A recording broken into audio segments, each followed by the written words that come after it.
Okay, so the first thing I've done is to go ahead and fold my fabric over in half. But before even folding over, one thing that you want to be sure of is that the length of the width, because this is the length right here.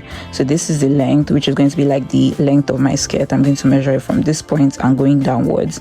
This is the waist area, and then the hem is going to be wherever my length stops around here.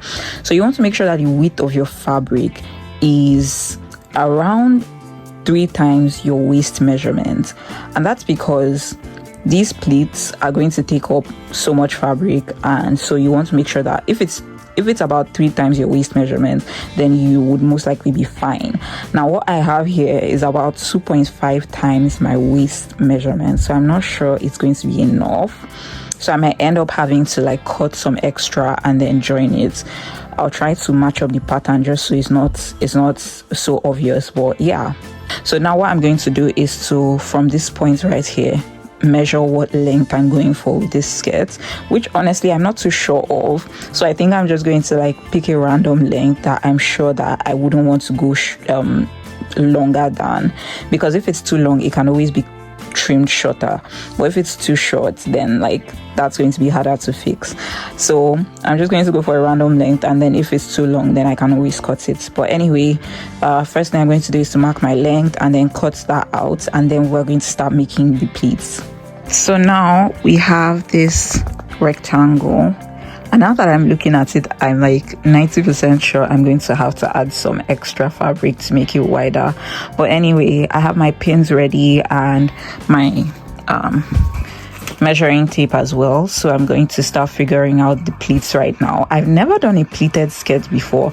Gathers, yes, but I don't think I've ever done a pleated skirt, so this will be fun.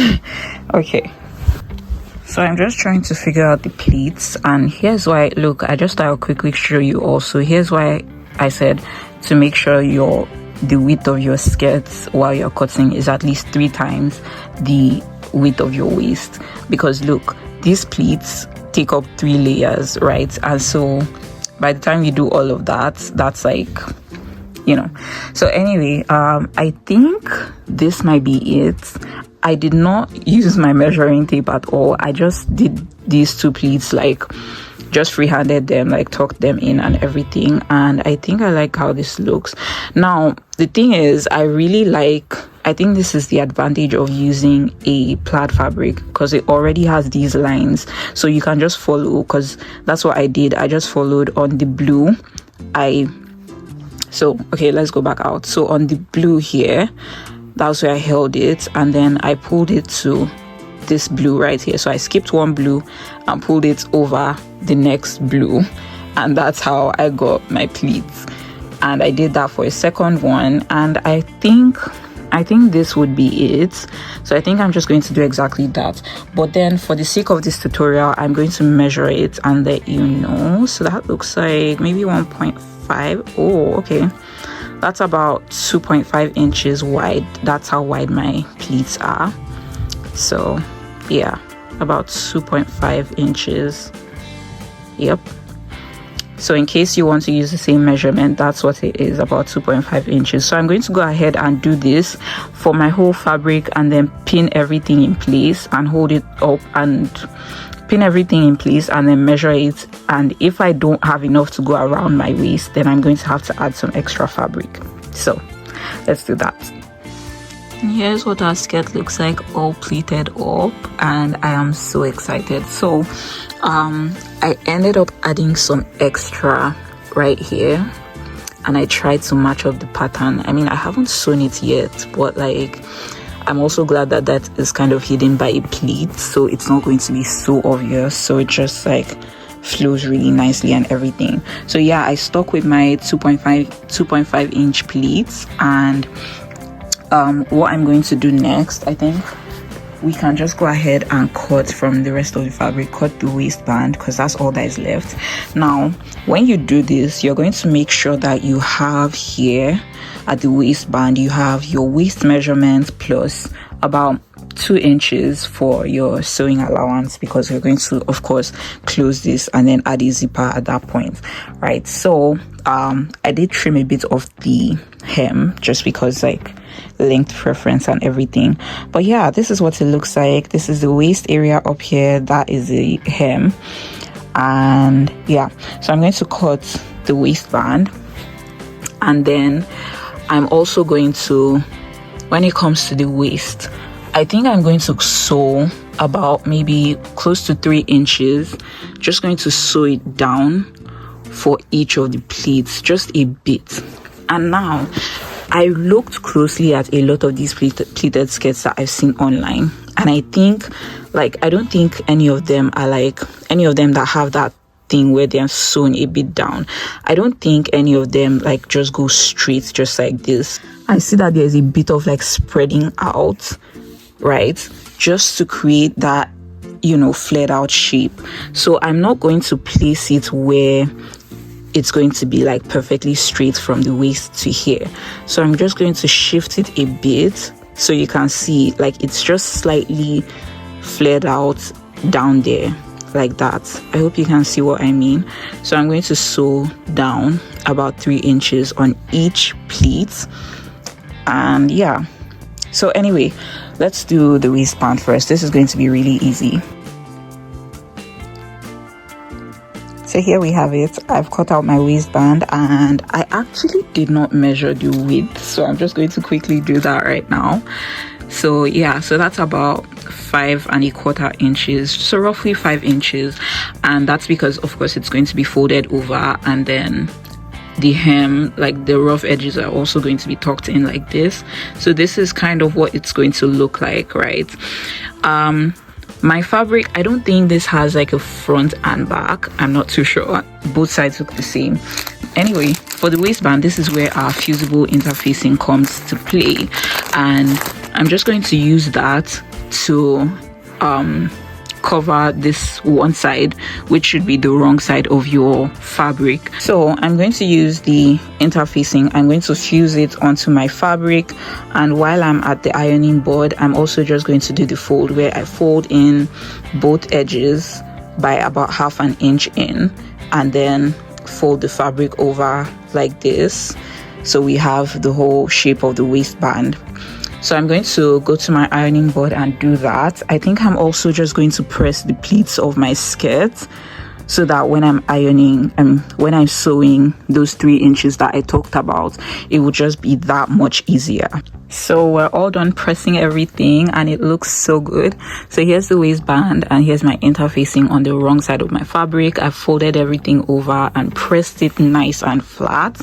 So here's what the skirt looks like, the body of the skirt. As you can see, I pressed my pleats, and I'm just going to go ahead, like I told you, and go about 3 inches from here down with a straight stitch just to hold it in place. That's all. And yeah, so when I do that on each pleat, then we're going to attach the waistband, and then we can talk about closing it up, putting the button and the zipper, and we're basically done. This is just a really nice and quick, fun little project, honestly. So let's get sewing. And here's what those seams look like. So as you can see here, I've gone to the very edge of each of my pleats, and I've just done like a 3-inch sew down to hold each pleat, and I did that all over, and I'm all done with that right now. So honestly, all that's left to do is attach the waistband, my zipper, and my buttons, and then like we're basically just wrapping up. Honestly, I think making the pleats takes the most time with this skirt. So I think I'm going to first of all maybe attach my waistband.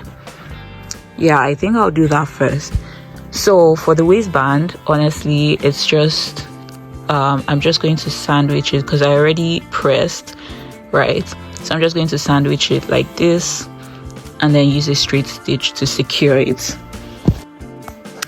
And then because I'm using buttons, like, okay, just one button actually, not multiple, but because I'm using a button on the like waistband end of the skirt, I think one of the ends of the waistband would extend a bit out of the actual width of the skirt itself, and so that we can have, that would be the one that has the buttonhole.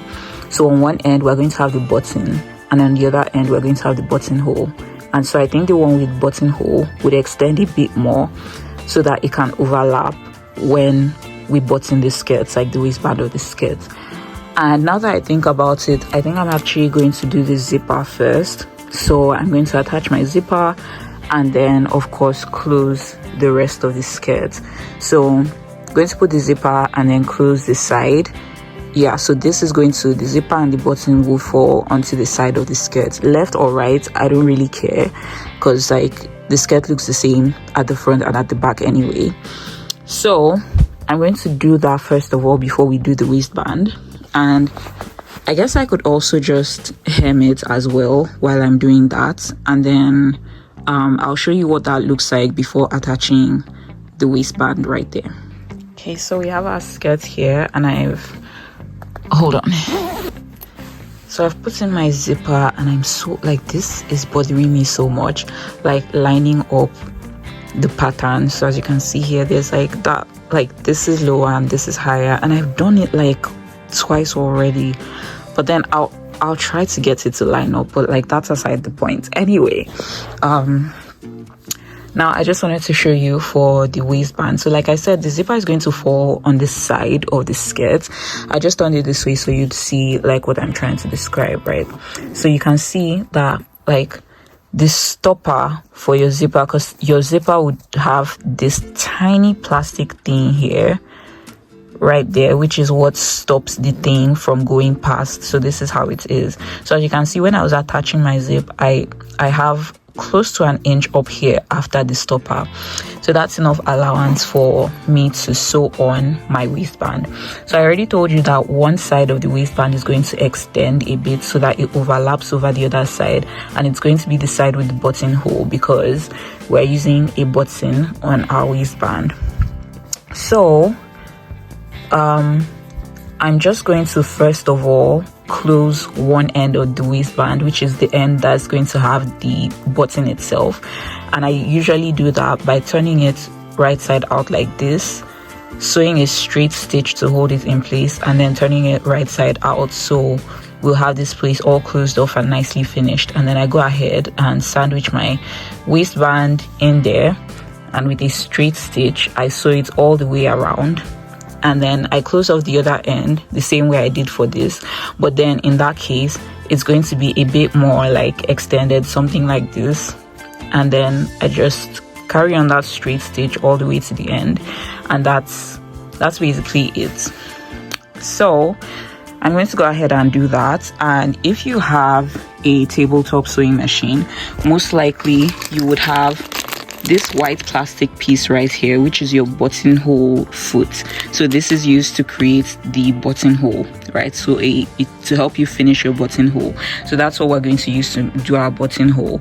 And I still haven't hemmed my skirt, so I guess I'm going to do the waistband and hem the skirt, and then I will be back to show you the finished product actually. So yeah, let's do that. So I finally fixed the thing, and now my pattern aligns. Anyway, I also went ahead and put my waistband on, and you can see this is the part that's going to have the buttonhole, and that's why it overlaps over this other one right here, which is where my button is going to be. And yeah, so this skirt is basically done. I'm just going to fix my button and my buttonhole. I'm going to press my skirt one more time, especially the hem, and then I'm going to try it on so you can see the full effect. So